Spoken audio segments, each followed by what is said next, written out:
with a few questions. My first question to you is simple. I'm asking you to take a trip back in time and explain to us how you grew into your role today.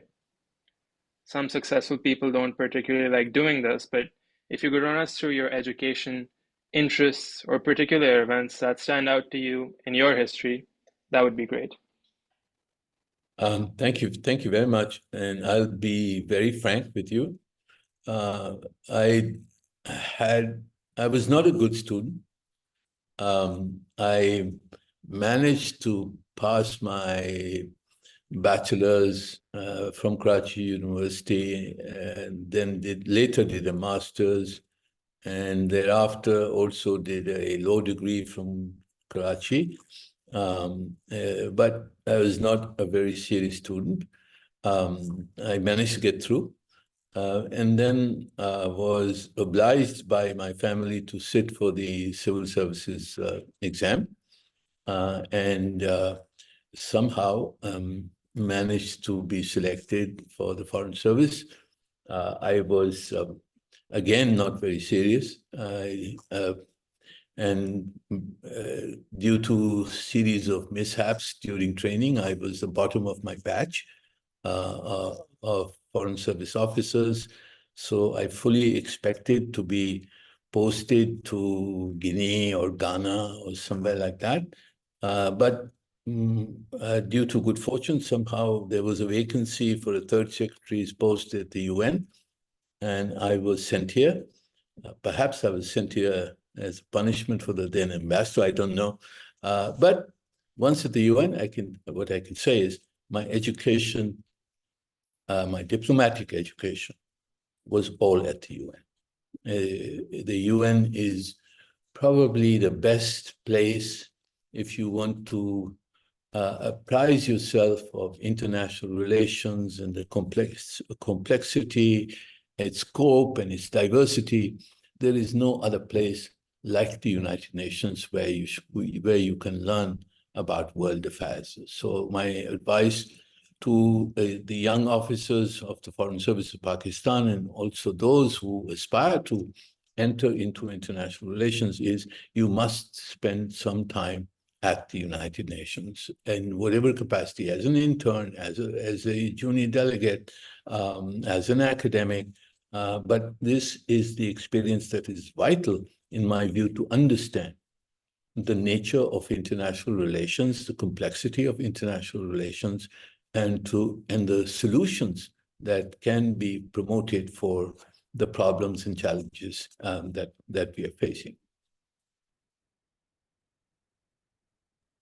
Thank you very much for that very detailed response, Ambassador, especially interesting to someone who is studying international relations.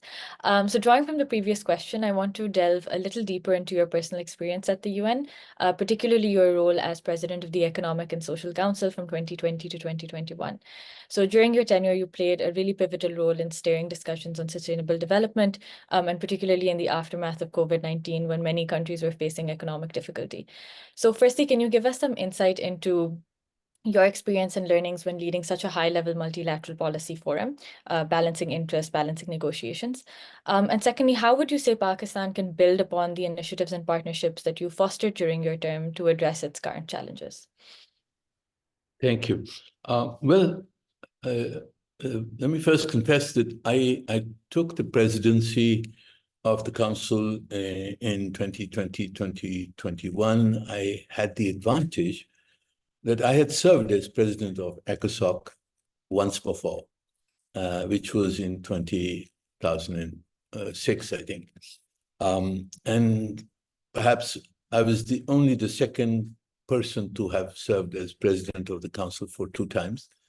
So I came in with some experience of what the council would do. And I believe, I've always believed, that the Economic and Social Council underperforms because the scope of its responsibilities is vast.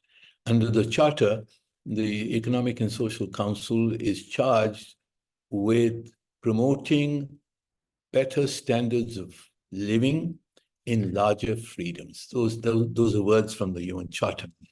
And as such, it has the mandate to be able to coordinate the work of all international economic and social bodies as such, and it covers the whole gamut. And these bodies include the IFIs, the international financial institutions, as well, which have since the adoption of the Charter, these institutions have gradually moved away from the UN scope, and have established a kind of independent role in the financial and developmental field, which has detracted from the authority responsibility of the Economic and Social Council. During our last presidency, of course, we were hit with COVID. So that was the biggest, and the impact of COVID was huge on developing countries. On the one side, economies got locked down, and therefore there was a recession. On the other side, the developing countries had very little access to vaccines. When the vaccines were produced, most of them went to the richer countries, and developing countries were looking around for vaccines as such. So we launched a campaign as president of the ECOSOC to convene several special meetings on vaccine equity, to try to push our richer friends to share vaccines, to establish vaccine production in developing countries, to ensure distribution of vaccines. So that was a major effort, and although we didn't realize everything we wanted, but at least we were able to get developing countries access to vaccine, and some friends like China and Russia and others helped in the distribution of vaccines to developing countries. And I think Pakistan was a beneficiary. Pakistan was lucky. We did quite well in our COVID response. Then, of course, there was the issue of the resources that were required for economic revival. The developed countries, during these 2.5, 3 years, the developed countries, the northern countries, they injected about $17 trillion into their economies as financial stimulus in order to revive their economies as such. The developing countries, on the other hand, I think in some had access to less than 100 billion in additional money to revive their economy. So 17 trillion versus 100 or less, 100 billion for developing countries. So the gross inequity in the distribution of new money, resources for economic revival was a fundamental point that we kept raising as ECOSOC president, calling for the creation of new monies. So we were successful on 2 counts. Firstly, we convened a group on debt, on debt restructuring, and this led to the G20 adopting a decision to suspend interest payments by developing countries for a year, and which was then extended into 2 years as such. So interest payments of billions of dollars were suspended during the COVID years, and this was beneficial to developing countries. Pakistan, for example, was able to defer payments of about $1 billion in interest payments for debt, and which enabled us to inject that money into social support programs within Pakistan. The second achievement, I think, on finance was our push for the creation of new special drawing rights by the IMF. As you know, the SDRs are the IMF ability to create new money by enlarging the reserves of all countries. So as a result of our advocacy, we were pushing for the creation of additional $500 billion in SDRs. There was a lot of discussion on that. The Secretary General supported us, convened a couple of summits, and eventually a decision was reached to create $650 billion of new SDRs. Now, of course, the developing countries only received 250 billion of that in accordance, because these were in accordance with the IMF quota shares as such. So, and 400 were created for the richer countries. So the developing countries, of course, utilized the 250 billion that they had received as new SDR creation. Pakistan itself received about 3 billion in new reserves, and this was welcome money because we were able to utilize that for the emergency response that we had to have in the aftermath of COVID. But now there are $400 billion of SDRs, which were created for the developed countries, which now we are asking that some of this money, at least 100 billion, 200 billion of the unused SDRs, should be transferred to developing countries for utilization as additional money to achieve the SDGs, to respond to climate change, etc. So these were some of the highlights of our efforts as President of the Security Council. Sorry for the long response, but I think that gives you a picture of what we were trying to do. No worries. Not Thank at you. all, Ambassador. Azaz, go ahead.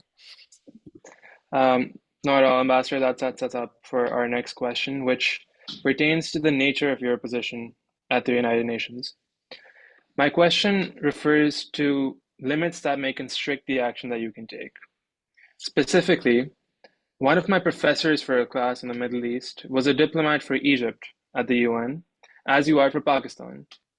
However, he also played a significant role in challenging Egyptian former President Mubarak after writing newspaper columns criticizing his regime during the Arab Spring.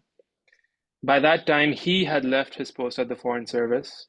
However, my question to you is whether your post at the UN restricts your ability to take explicit stances on certain issues of external or internal politics in any way, or if that is not the case.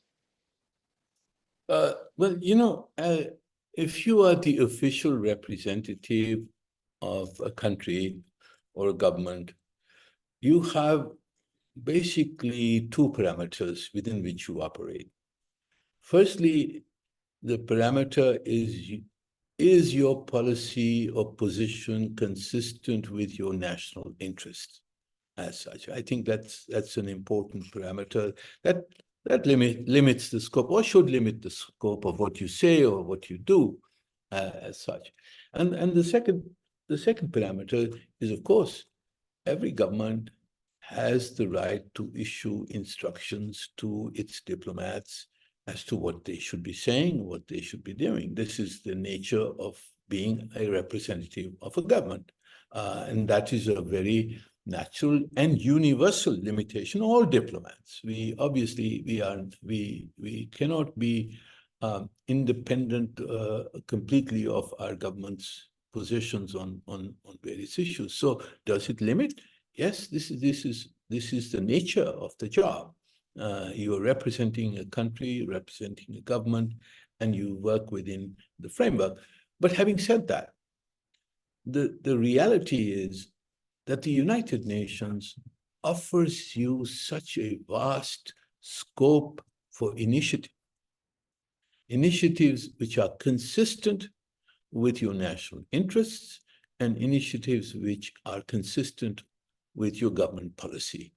And that, of course, one has to find that space within which to operate so that you are projecting your national interests, you are active, you have new ideas, you have initiatives, you are able to build coalitions in order to promote your country's interests as such. I will not comment on the Egyptian diplomat position. Once you leave government, you can do what you want. But as a government, representative, you have to work within the parameters of your national interest and your national governmental or official positions. But there's plenty of scope at the United Nations to do that. And we try to maximize that space and to utilize the space to promote Pakistan's national positions and national interests. Great, thank you so much.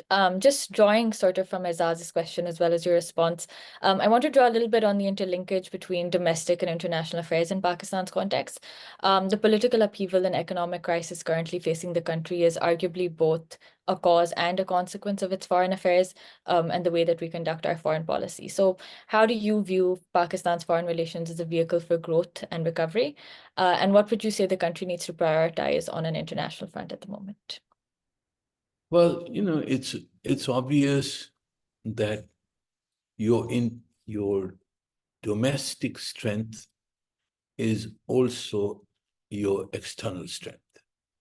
And your external strength can be translated into domestic strength. So there is a very deep interlink between internal and external issues that face countries, especially developing countries, because we are subjected to both internal and external events and pressures. And by nature, developing countries are fragile economies. Sometimes they are politically fragile as well. So definitely you have to take that into account. But in this job at the UN, the scope of being an active player is at times, despite the fact that even if you are domestically weak, you can still have a prominent role, because that role depends a lot on the delegation, the head delegation, and how you interpret your instructions and how you take advantage of the opportunities that arise in developing positions that are favorable to your country. So I just gave you the example of our role in the Economic and Social Council. Despite our internal weakness, we were able, through external action, to mobilize decisions which helped us internally, financially, and domestically in development terms. So I have always operated on the principle that our internal affairs at the United Nations must stay internal. And the Charter supports that position by stating that the principle of non-intervention in the internal affairs of states. And therefore, we have always operated at the United Nations promoting our external relationship and meeting our external challenges through our activities, through our positions and policies. And therefore, to a large extent, of course, you cannot completely insulate your external from the internal, but to a large extent, Pakistan has played, even when we have had problems internally, we have continued to play a role which is consistent with the UN Charter and consistent with Pakistan's national interests, and being able to promote Pakistan's prominent role and to promote Pakistan's interests, even in times of great difficulty. Thank you, Ambassador. Now, there's obviously been huge updates coming recently from the Israel-Palestine conflict, which have dominated news channels and discussions. As an ambassador who has a number of issues to talk about, my question is, how much space does the Palestine issue take up in your portfolio at the UN these days, and how you manage to balance it with issues such as the Kashmir dispute, Modi's regime in India, and ties with the Afghanistani government? Well, as you would understand, our priorities are first and foremost our national priorities. Our national priorities being economic and social development, the first item on our agenda. Secondly, dealing with Kashmir to try and continue to project Kashmir, the Kashmiri cause. Thirdly, to deal with Afghanistan and the terrorism which emanates from Afghanistan. These are our priorities. And there are, of course, positive priorities in the sense of Pakistan's role in peacekeeping. We are one of the largest peacekeepers. We've had a very prominent role as a UN peacekeeper. We are very active in that. So these national priorities are our first priority, and that remain top of the agenda.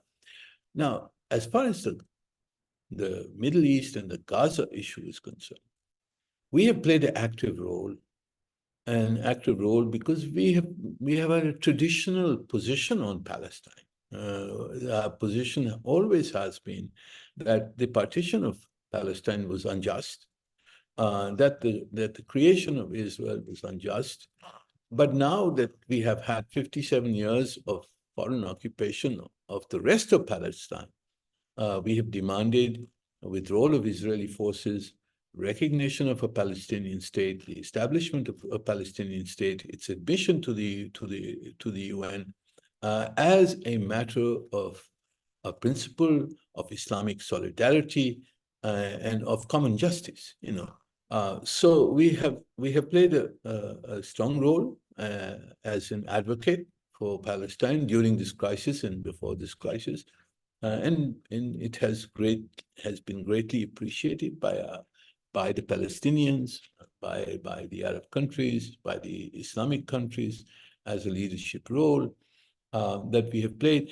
But one of the reasons why we have been so active on the Middle East issue is because it precisely involves the fundamental principle of self-determination. And that principle of self-determination is vital for us because of Kashmir. And therefore, while we are serving the cause of Palestine, while we are supporting the cause of Palestine, we are also supporting a principle which is vital for ourselves. And that's why we have advocated it so actively. But this is not all. There are common causes for the Islamic countries. For developing, I mentioned a lot about developing countries, the agenda of developing countries, the achievement of the SDGs, achievement of climate goals, etc. But there are also other common objectives that we have with the Islamic countries. And we've played a leading role in that context as well. We have promoted, as you know, a final recognition at the United Nations of the phenomena of Islamophobia. This is the discrimination against Muslims that takes place in so many places, including our neighbor India. We have been able to highlight that, to bring it to the fore, to have the United Nations adopt a resolution declaring 15th of March, which was the day of the massacre in New Zealand, as a day to combat Islamophobia. And that resolution, despite the resistance from certain European countries and from India, we were able to get adoption of that resolution by consensus. And this year, we again followed up with another resolution on Islamophobia, on measures to combat Islamophobia, where the Secretary General has been asked to appoint a special envoy on combating Islamophobia as such. So we believe that these are achievements which serve not only the interests of Pakistan, but serve the interests of Muslims all over the world as such. And I think these are some of the things that we are proud to have achieved as Pakistan. But while serving our national interest, we also try to build coalitions and serve the interests of other countries so that we can strengthen our own position and support for Pakistan from the rest of the world. Great, thank you so much. Just for our final question, to switch gears slightly in the direction of the UN as an institution. The UN has come under significant criticism in recent times over its apparent inadequacy in tackling certain global issues. So the inability to create real tangible impact has been highlighted, particularly in relation to humanitarian crisis in Gaza and Kashmir. So firstly, would you say that the impact of the UN is differentiated across region? It's arguable that the UN's impact has been much more visible in Ukraine and very muted in the extra-European world. And following from this, would you say that the UN remains an effective institution where Pakistan can put forth its interests and its positions? Good question. So let me step back a little bit. I think the judgment about the United Nations in the sort of public mind usually flows from the action or inaction of the Security Council. And I think the perceptions about Gaza, perceptions about Ukraine, etc., is due to the fact that the Council has been hesitant or blocked from acting decisively in relation to these crises. But this is not a new phenomenon. During the Cold War, say from between 1955 up until 1992, the Security Council was basically paralyzed, except on issues where the US and the Soviet Union did not have disagreements. Then came after 1992 and the breakup of the Soviet Union, the United States emerged as the sole superpower. And this is what is called the unipolar moment. And during this unipolar moment, the United States was able to basically have its way in the Security Council. So the Security Council accelerated its activities. It passed resolutions on several conflicts. It intervened in several places because the United States was able to steer that, and none of the other permanent members was in a position that was powerful enough to resist the United States.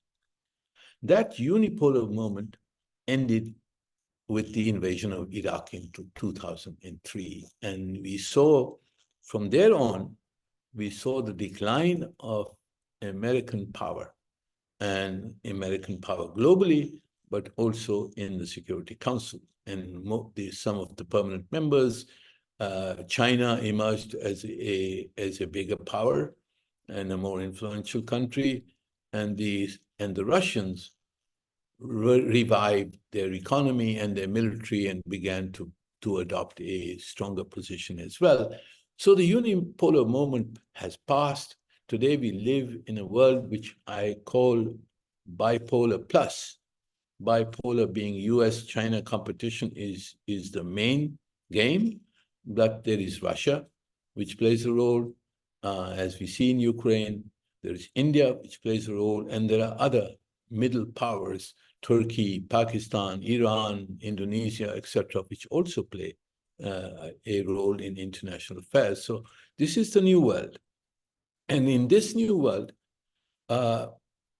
if there is disagreement between the US and China and Russia, the Council is blocked from action. And this is what has happened in Ukraine, and this is what has happened in Gaza to a large extent. So the UN has been very successful in providing humanitarian assistance. The blockage of humanitarian assistance is because of the Israelis, not because of the UN. The UN has all the machinery. It's got UNRWA, it's got other elements of its agencies which are able to deliver humanitarian assistance. The response, for example, to the Pakistani floods was heroic.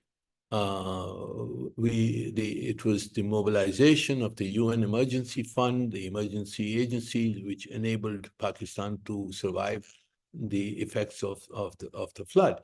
In Gaza, too, the UN is capable of providing assistance, but it's blocked by Israel as such.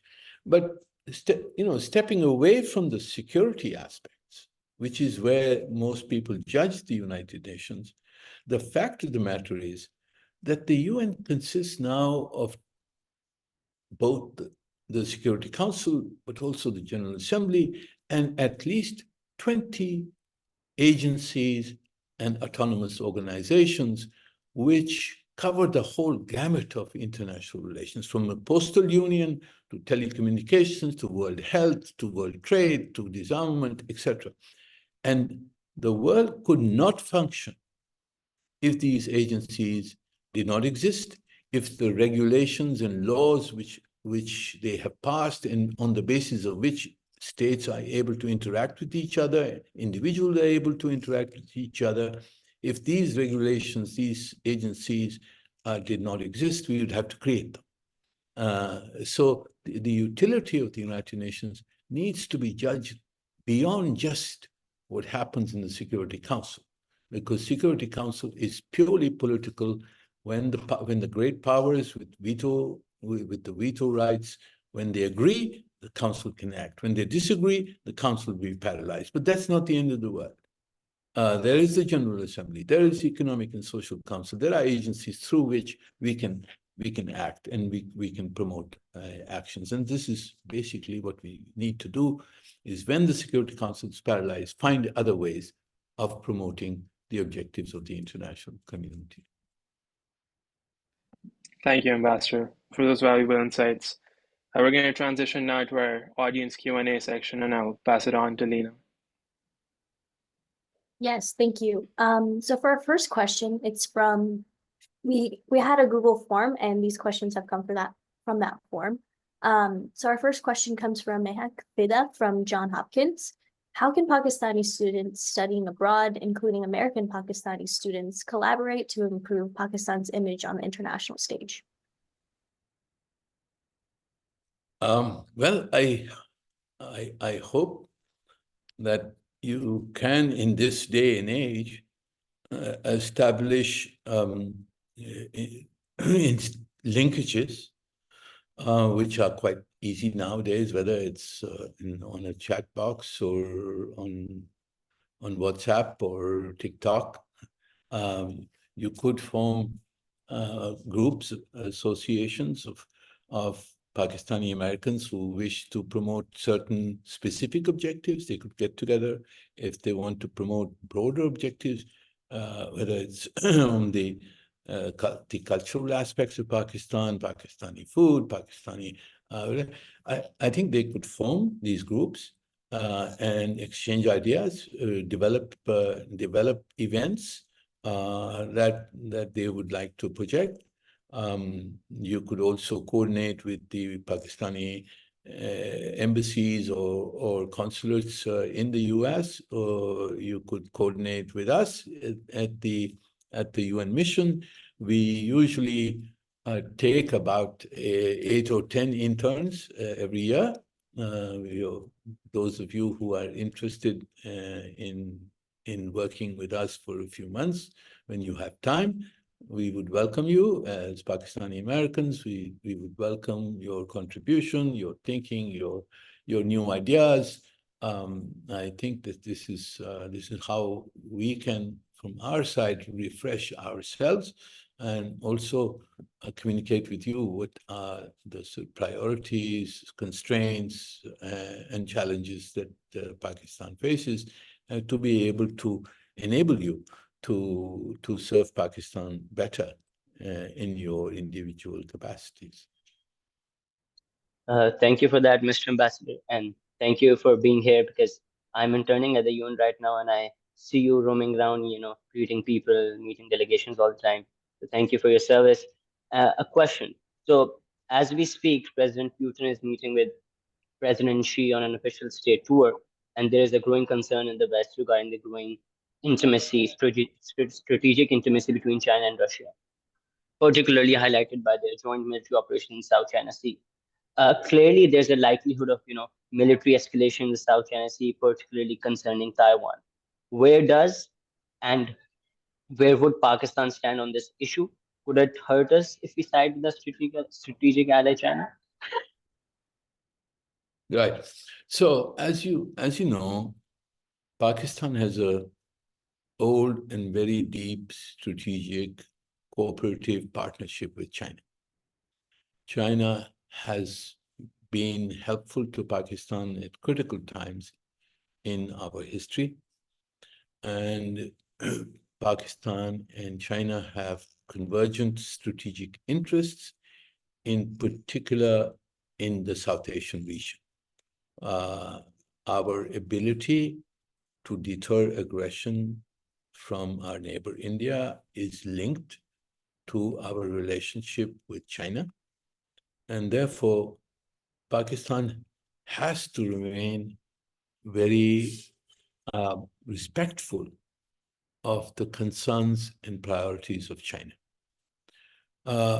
We have always, right from the start, we have always upheld the principle of one China.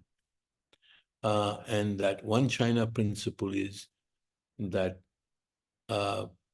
Taiwan is a part of China. Up until recently, both the government in Beijing as well as the government in Formosa, Taiwan, both agreed that there is only one China and that they are part of one China as such. It is only recently that there has been an agitation from the West, contrary to the understandings which were reached at the time of the normalization of relations between the US and China. The understandings that the US would respect the one China principle. There has been movements against that principle, whether one can interpret how serious is the diversion from the original understanding, but certainly the issue of Taiwan has been agitated because a party in Taiwan has come to power, which has openly stated that they are separate from China and they want to be separate from China. And that contradicts the one China principle, which has remained the basis of maintaining peace and security in the Taiwan Straits. So one has to understand the background, the history. Taiwan was occupied by Japan and then liberated in the aftermath of the defeat of Japan. And it was China. When the Chinese Civil War took place, the Kuomintang, or the defeated party, went and settled in Taiwan. But they did not declare that Taiwan was separate. Both sides said China is one. There's only one China. And that is the principle. And we have accepted the principle. The world has accepted the principle.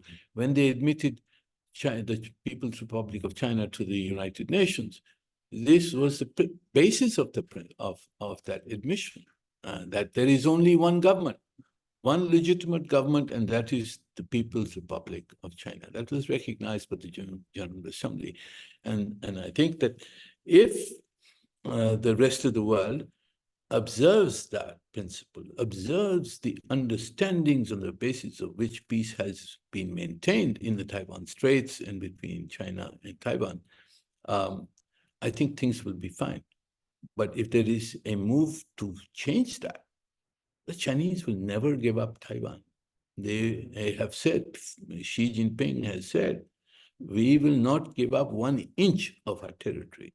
And China today is powerful enough to live up to that and to say, if there is a move by Taiwan to declare independence, I have no doubt that the Chinese will invade. But there is no need for that, because both sides have recognized there is only one China. And so long as it remains that way, so long as Taiwan does not seek to separate itself formally from China, there will be peace. But if there are moves to change that, to question the one China principle, it could lead to a major crisis.